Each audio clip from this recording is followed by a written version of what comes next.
The animation industry, where animation, an art form that acquired international recognition by storm, is at its golden days. This is a time where the Philippines is just starting to find out its own spotlight in this new form of entertainment.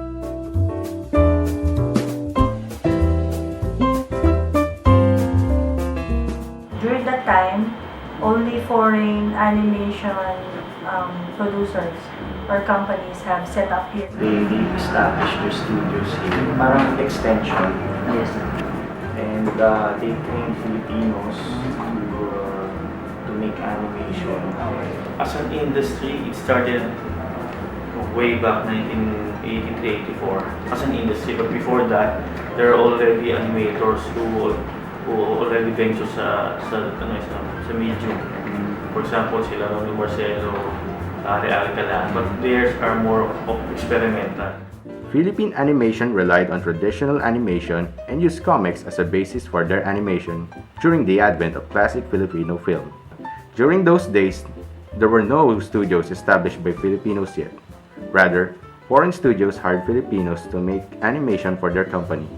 This helped Filipinos become one of the most skilled animators in Asia. The Philippines eventually formed their own animation and slowly but surely established an identity of its own.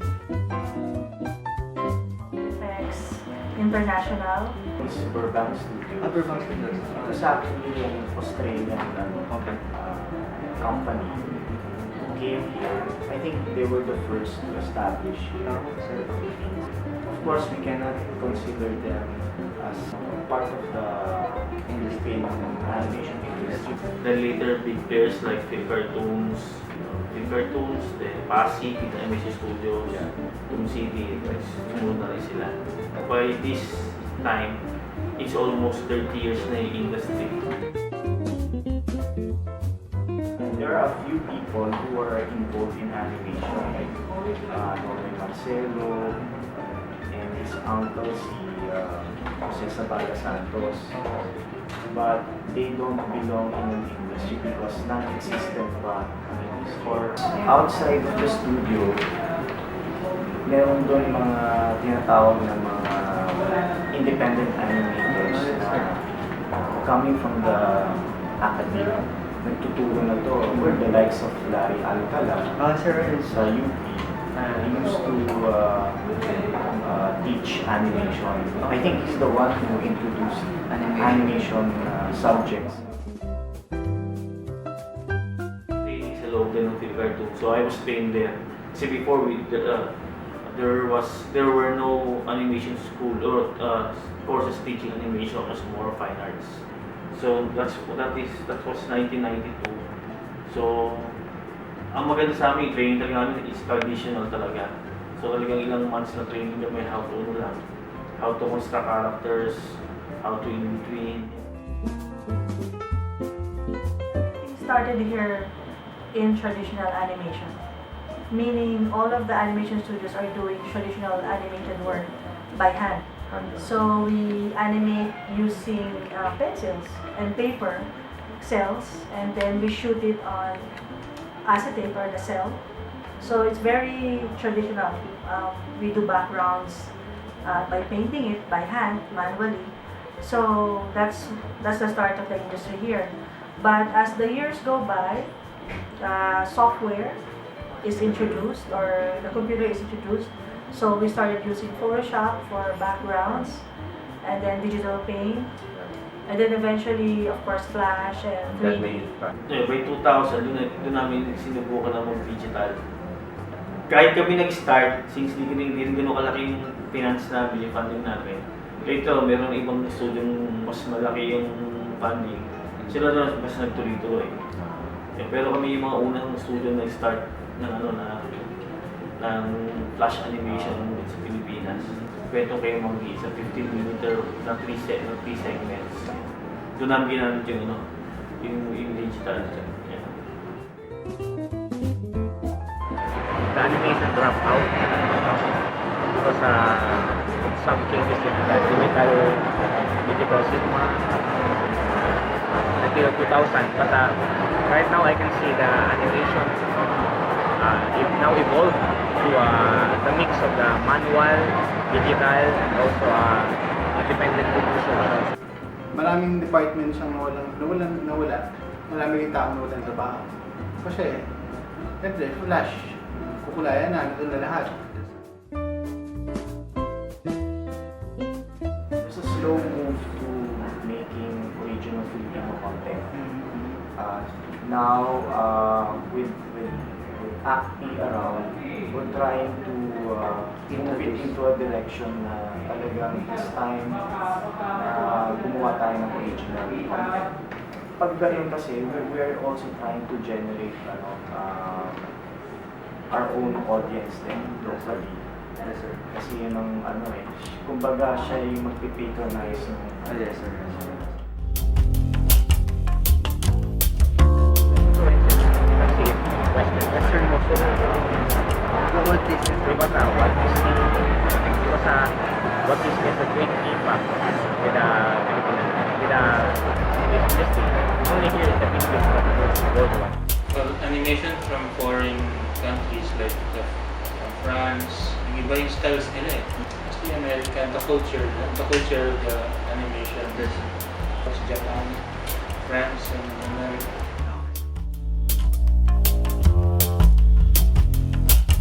The uniqueness of Philippine animation is that we inject our culture in the stories. Like the humor of the Filipino is the story. Everything one person. Even if we can say that it still look like a Western style or a Japanese style, the culture never fades. And we deal with mysticism. Well, which is good kasi what better avenue for us to show the magic. One problem of the Philippine animation industry is yung do we really have a Filipino identity in our animation content? Kasi we've been trained in the Western style, Disney, Warner Brothers, Hanna-Barbera, sanay tayo dun eh. We also do work for Japan animation, yung mga anime nila. We try to conform with international standards while we really don't focus on our own styles. Kuba parang kulang pa tayo. Kuba we are already developing our own animated content now. Pero hindi pa siya enough para magkaroon kagaya ng anime, talagang magkaroon sila ng identity eh.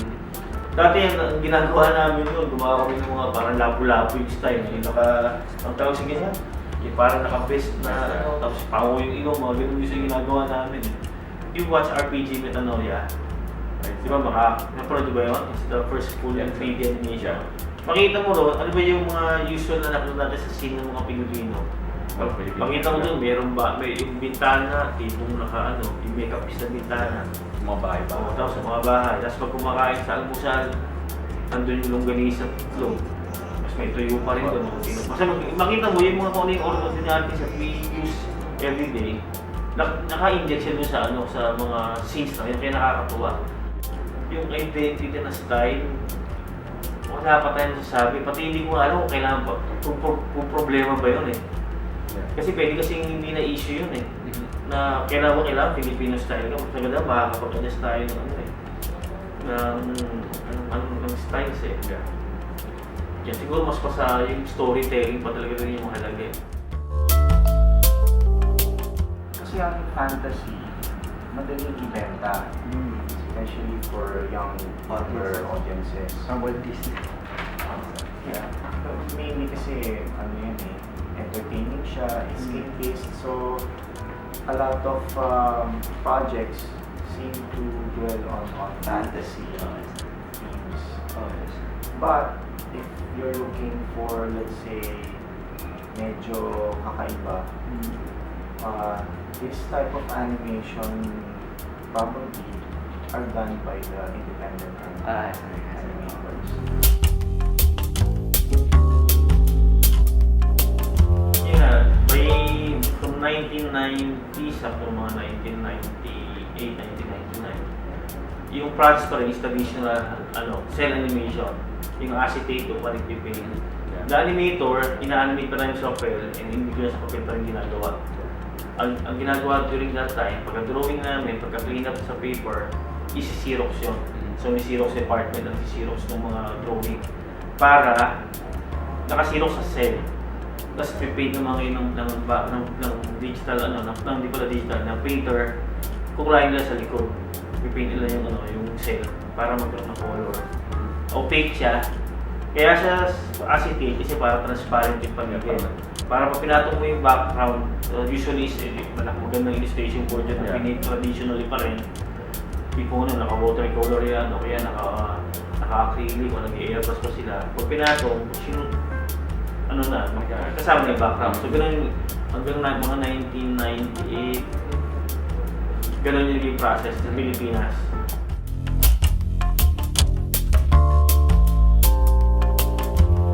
You create concept. From the story, you create concept, you create character designs, backgrounds, and other things. Create the main keyframes, and then after that, put the in-between drawings. And after that, put the other effects and sounds.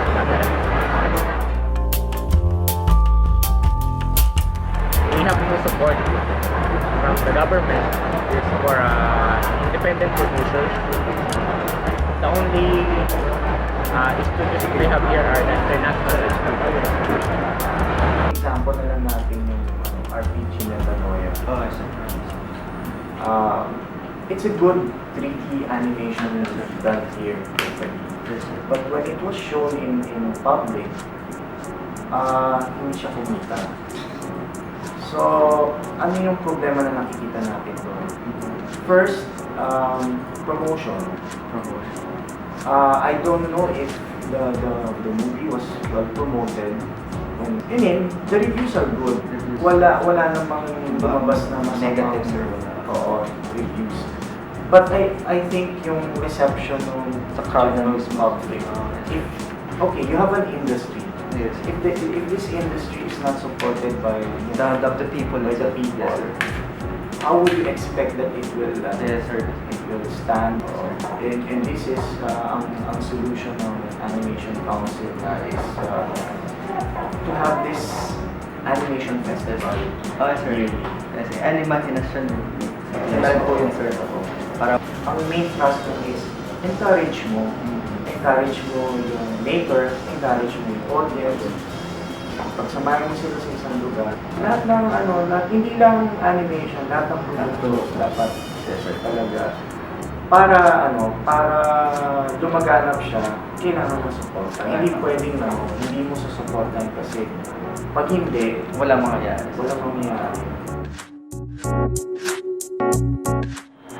We need to improve in storytelling. The reason why is that, well, we're very good in animation, we're very good in drawing and animating. You can easily adapt these kinds of techniques, but in terms of creating our own stories, we need a lot of help in terms of improving our storytelling so that more viewers can appreciate the animation that we make. So it's fairly different that we just animate it without good stories. So it's good that you have good stories so that the animation is also appreciated.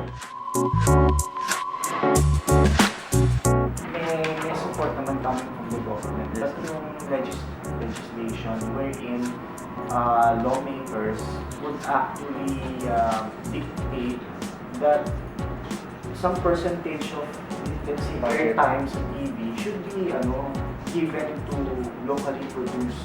If networks are open to that, you are actually encouraging producers to produce local content, series. So, kailangan nila ng isang mag-supervise dun ng basic department. So, ang ginawa pinagdala ako doon. May dala akong folder sa Vietnam. May isang studio doon na parang sister company ng company namin sa Philippines. So, tinapos ko yun. And then, meron pang ibang studio doon, yung hand film. Dalawang studio kasi yung pinapasukan ko nun eh. Yung sa amin talaga, tapos sumasideline ako sa hand film.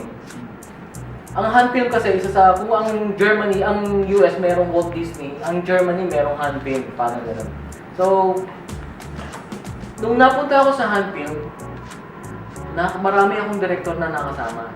Doon ako yun yung first na encounter ko sa mga foreign, yung mga director na So yung mga na-experience ko, na nakakuha ko sa kanila, nung bumalik ako dito sa Philippines, na-share ko rin.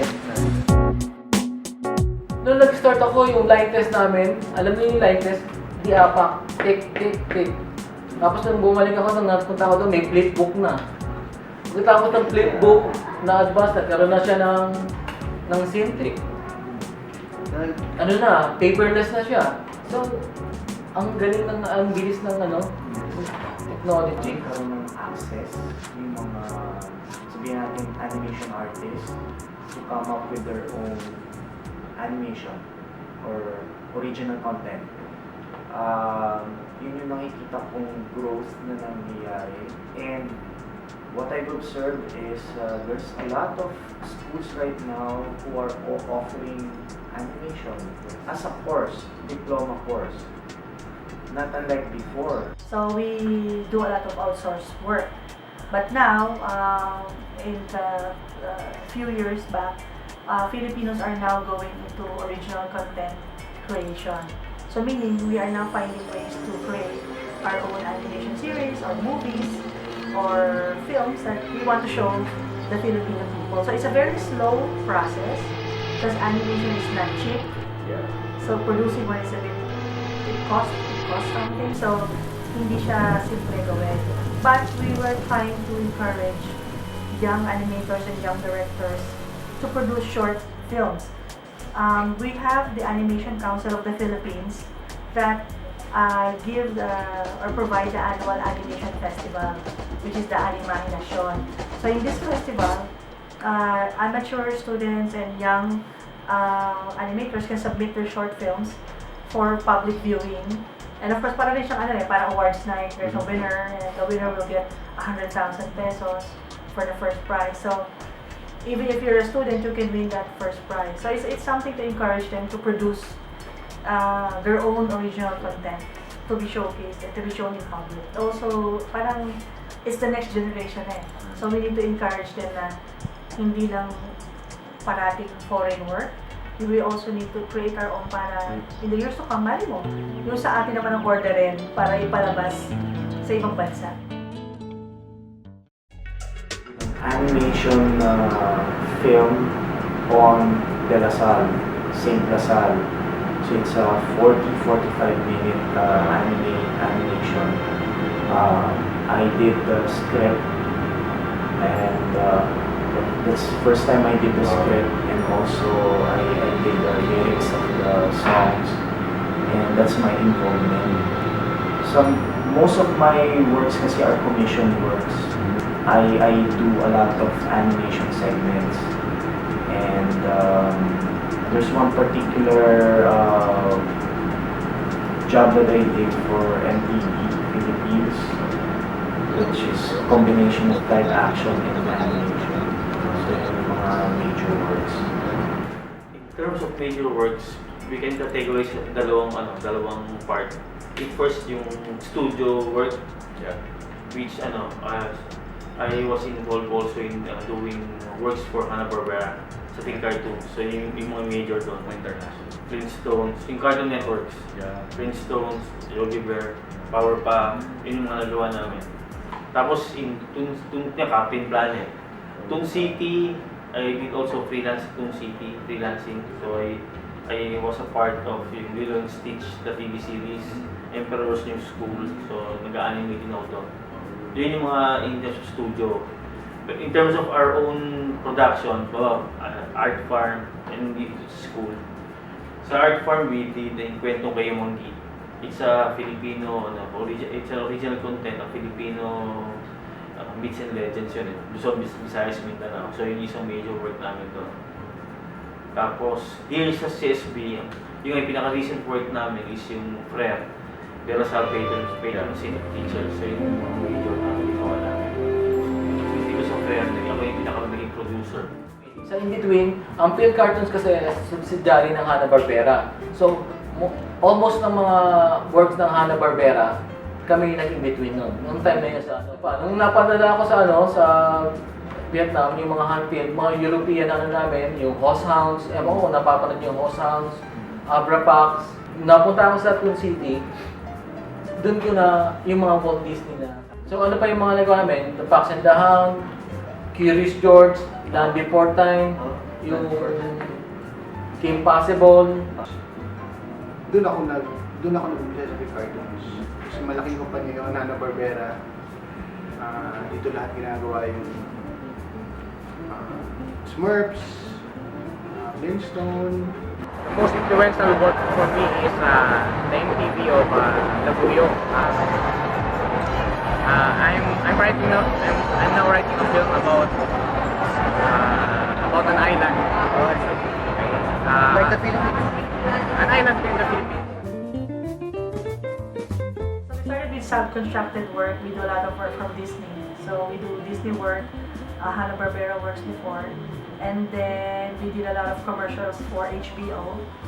And then now, latest in our work is that we're doing work for Nintendo Wii for games, animation. So we do a lot of infomercial. So it's a lot of combination of different kinds of work with animation component and design component. Kailangan you have to be passionate. You have the passion to really work on the medium. Kailangan una sa puso mo talaga gusto maging animator o gusto maging artist sa animation industry. Kasi ano yun pag sinabing passion, talagang araw-araw, nag-drawing ka, talagang pipili mag-drawing ka na mag-drawing para mag-practice ka.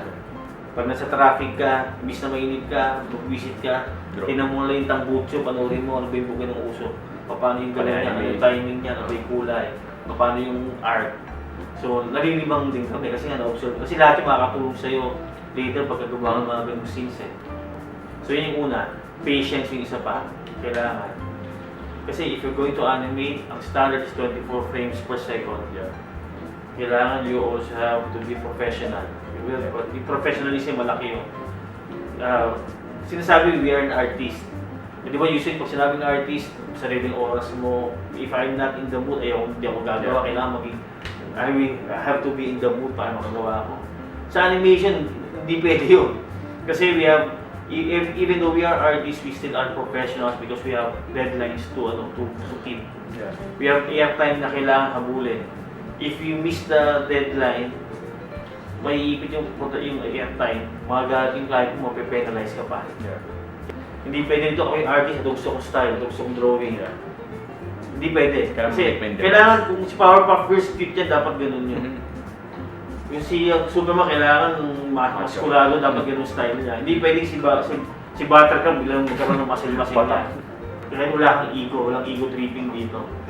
Pag sinabi ng director na mali yung ginagawa mo, hindi niya gusto, kailangan mo mag-inas kasi she's the director Kailangan sumunod ka sa director. Kahit na ayaw mo yung pinapagawa sa'yo, pag she's the director, kailangan mo mag-adjust.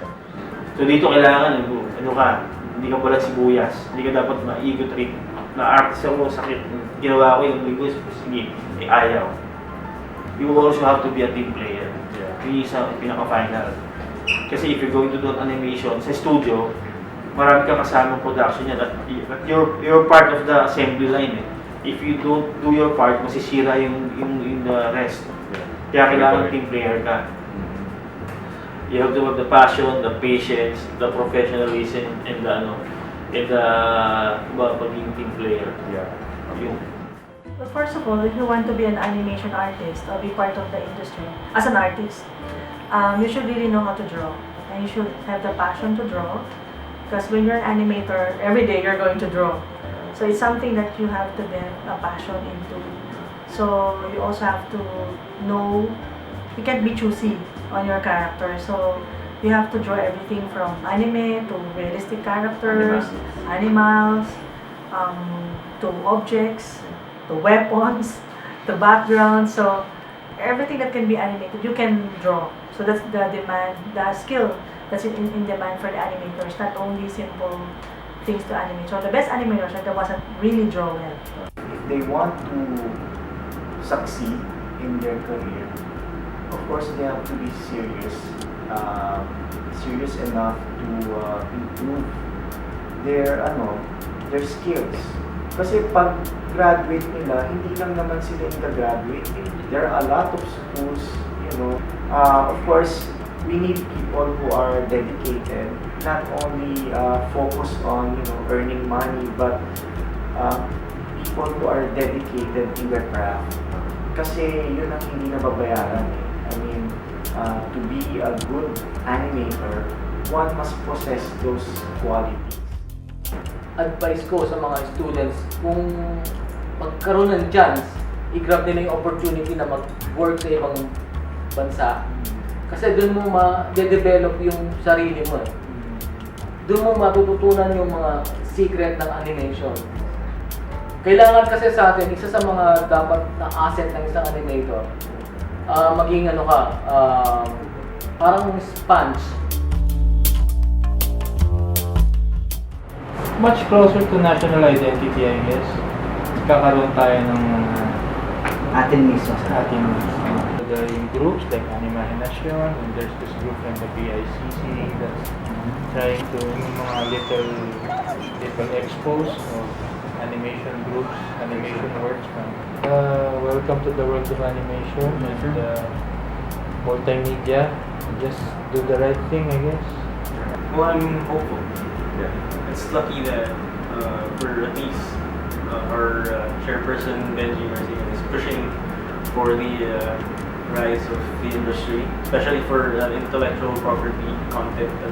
Well, what we hope for is that it will grow. Grow not only in terms of doing outsourced work, but actually grow in terms of doing original content.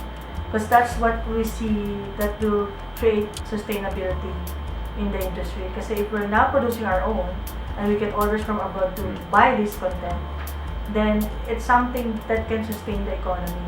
Well, as of now, it's a long process. Ngayon it's a very exciting time ngayon sa mga animation artists because there are a large need for animated content for this type of mga gadgets and devices. Even the landscape of the animation industry nag-iiba na rin. Kung dati you have to be a large studio with several equipment, several artists. Ngayon, because of the technology na rin, you can be a one-man studio. Meron ka lang computer sa bahay mo, meron ka software. Kaya ngayon, yun yung maganda eh. There are a lot of opportunities ngayon sa mga artists because of the new, ngayon, nagsisimula pa lang mag-boom eh. Ngayon, later, pag mas nagmurahan yung mga device na yan, mas maraming kailangan na content.